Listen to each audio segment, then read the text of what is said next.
wanawake wa Kitanzania wanataka sana mzungu. Sipendi watu kuniambia nitafutie mzungu.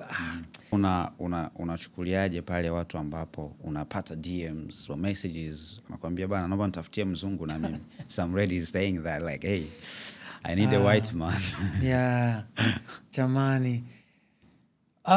Nitakuonyesha hapa tukimaliza nitakuonyesha, yani ni nyingi mno.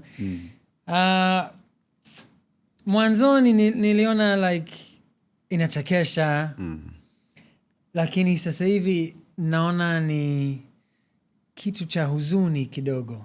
Is that the right Swahili? Yeah. It's something sad. Yeah. Kwa nini hawa wanawake wa Kitanzania wanataka sana mzungu? Wanafikiri kila mzungu ana hela. Akifanikiwa kumpata mzungu basi amefanikiwa maishani. Sio kweli, yani sio kweli. Kuna Watanzania wengi wana hela, kuna matajiri hapa wengi. Pia wanawake wengi hawaelewi ugumu wa kumix utamaduni kama tunavyosema. Yeah. Sio rahisi. Yani Msukuma kuolewa na Msukuma ni rahisi.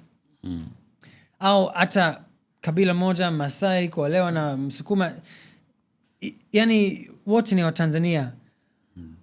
Lakini sio rahisi. Yeah. Like watu wanaongea kuhusu interracial marriage.